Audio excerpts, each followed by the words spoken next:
মোহনপুরের ন্যায় চেতনা 4.0 সংবর্ধনা অনুষ্ঠানে উপস্থিত থাকলেন মন্ত্রী রতনলাল নাথ। জাতীয় গ্রামীণ জীবিকা মিশন বা NRLM এবং মোহনপুর পঞ্চায়েত সমিতির যৌথ উদ্যোগে এই অনুষ্ঠানের আয়োজন করা হয় মোহনপুর ব্লকের শেল্টার হাউস প্রাঙ্গণে। অনুষ্ঠানে বিভিন্ন সেলফ হেল্প গ্রুপের তৈরি সামগ্রী প্রদর্শিত হয়, যা মন্ত্রী সহ অতিথিদের দৃষ্টি আকর্ষণ করে।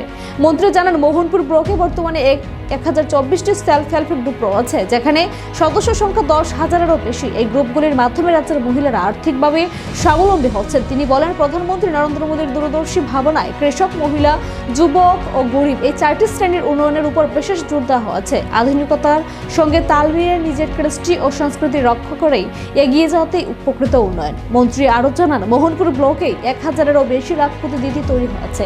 মহিলাদের জীবিকা সুনিশ্চিত করতে ও আর্থিক মান উন্নয়নের লক্ষ্যে ভবিষ্যতে এ ধরনের সংবর্ধনা অনুষ্ঠানের আয়োজন করা হবে বলে জানান তিনি। আমাদের দেশের প্রধানমন্ত্রী 4টা জিনিসের উপরে সবচেয়ে বেশি গুরুত্ব দিচ্ছে। আমরা কেউ হিন্দু, আমরা কেউ মুসলমান, আমরা কেউ খ্রিস্টান, আমরা কেউ শিখ, আমরা কেউ বৌদ্ধ না।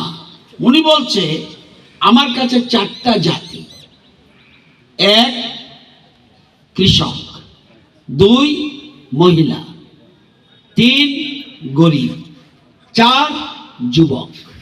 এই 4টা জাতিকে যদি আমি উন্নত করতে পারি, তাহলে আমি এক ভারত শ্রেষ্ঠ ভারত করতে পারি।